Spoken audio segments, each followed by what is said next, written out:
Bonsoir tout le monde. Ce soir, on va voir un truc qui est peut-être plus intéressant que les autres tutoriels des autres jours. C'est comment faire des masques d'écrêtage sur After Effects et du coup, en conséquence, comment faire des rimlights et des ombres assez rapidement. Donc c'est un truc qui est beaucoup utilisé en anime, je crois. Enfin, de manière générale pour le dessin 2D ou 3D aussi, sûrement. Donc là, vous voyez, j'ai une image de. Bah, j'ai ça, mais j'ai mis exprès une version sans ombre pour pouvoir tester des trucs. Du coup, bah, je vais commencer par expliquer comment faire un masque d'écrêtage sur After. Parce que, en gros, les masques d'écrêtage, tu sais, c'est quand tu mets un calque par-dessus un autre, mais que la forme du calque qui est en dessous définit la découpe du calque d'au-dessus. En fait, il y a tout le temps ça sur les logiciels de dessin, genre Clip Studio, Photoshop et tout.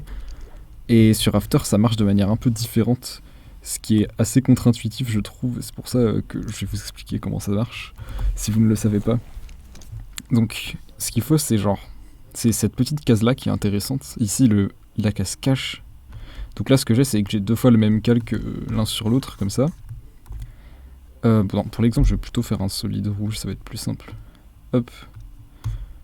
Voilà. Donc là, j'ai un rectangle rouge. Oula.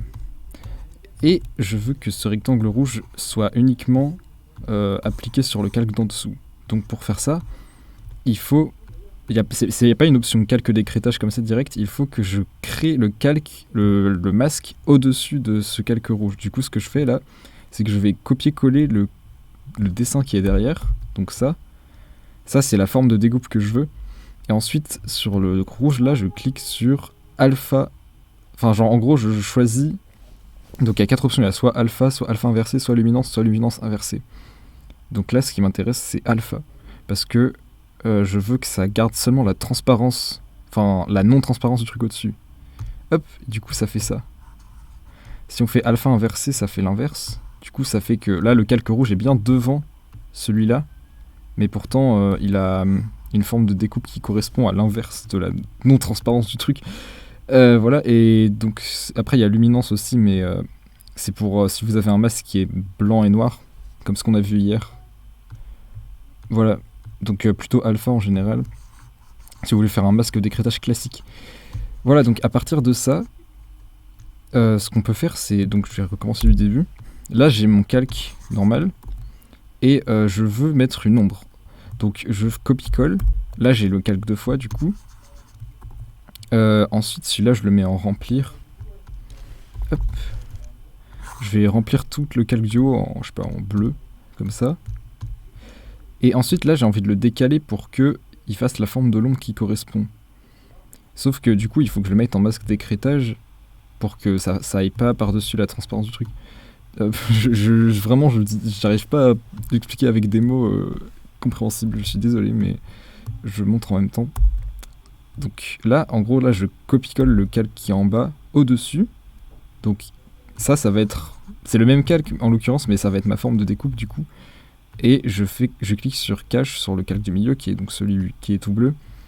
Et je mets alpha. Et du coup maintenant, bah, il est calé sur la forme du calque qui est en dessous, mais qui est aussi celui de dessus. En gros, on fait une sorte de sandwich, tu vois. Voilà.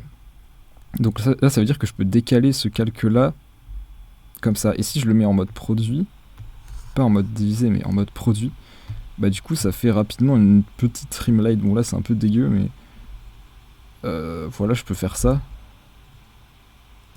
C'est vraiment pas beau du tout. J'ai pas du tout prévu de faire ça sur ce plan-là, à la base, bien évidemment.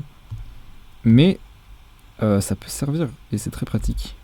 Là, vous voyez, en pas longtemps, j'ai obtenu un résultat genre qui marcherait mieux pour d'autres animations avec un line plus fin, je pense.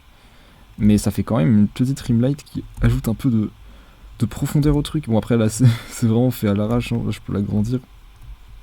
Hop. Du coup, en fait, ça peut être une solution qui est pratique quand vous voulez pas dessiner les ombres à la main comme ça dans l'animation. Et surtout, c'est une petite rimlight, genre vraiment toute fine comme ça peut être sympa. parce que la différence serait pas très grande si vous le faites en animation ou si vous le faites sur After direct.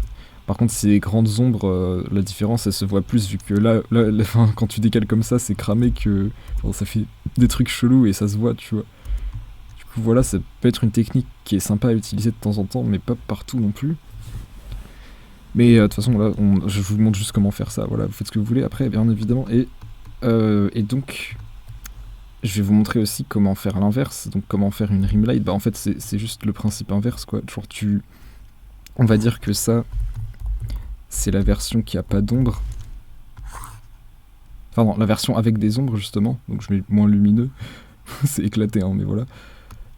Ensuite, donc, je copie-colle ça.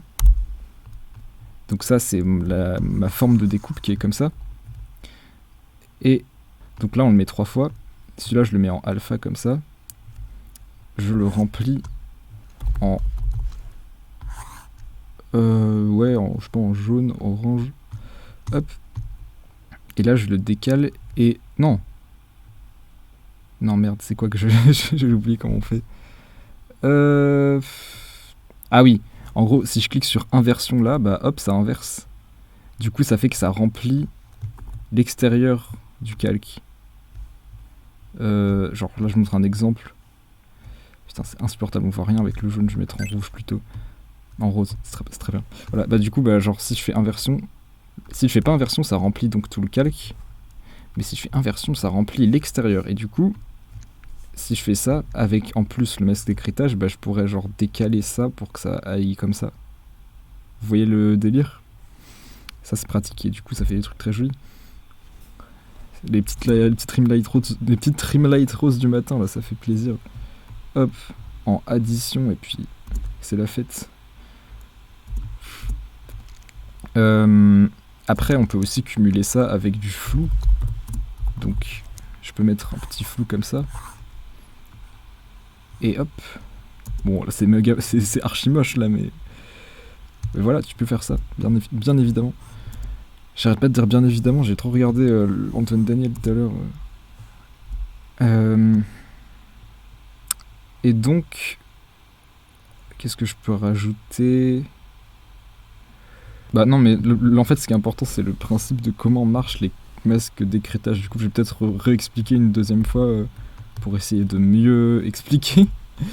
C'est juste que vous voyez, en fait, la case qui est là, elle apparaît pas sur le premier calque. Ça montre bien que ça peut être appliqué que sur le calque qui est au-dessus.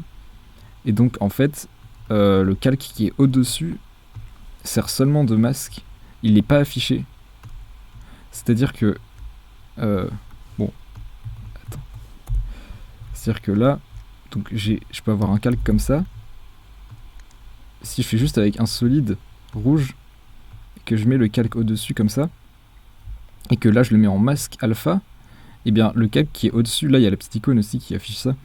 La petite icône, enfin le calque qui est là, il n'est pas affiché, mais il sert juste à donner l'information de ce qui va être conservé ou pas conservé pour ce calque-là. C'est juste sa fonction à ce calque-là, c'est ça. Et en gros, c'est un peu comme si les deux là étaient collés ensemble. Faut pas les considérer comme deux calques différents, mais juste comme le calque masque référence et le calque de ce qu'on voit. Et c'est assez contre-intuitif parce que je me répète avec ce que j'ai dit au début, mais parce que c'est pas pareil que les logiciels de dessin en général, c'est l'inverse. C'est voilà, le calque juste, enfin bref, voilà, si vous avez déjà fait ça, vous comprenez, mais bref. Ah putain, je suis désolé, moi, mon drap il frotte mon micro là, c'est horrible. Enfin voilà. Donc, mais une fois que vous avez pris en main ça va assez vite. Enfin, c'est juste que voilà, c'est contre-intuitif. Et je vais arrêter de me répéter, je vais arrêter le tutoriel, la vidéo. Donc j'espère que ça vous a aidé. Et je vous remercie de l'avoir regardé.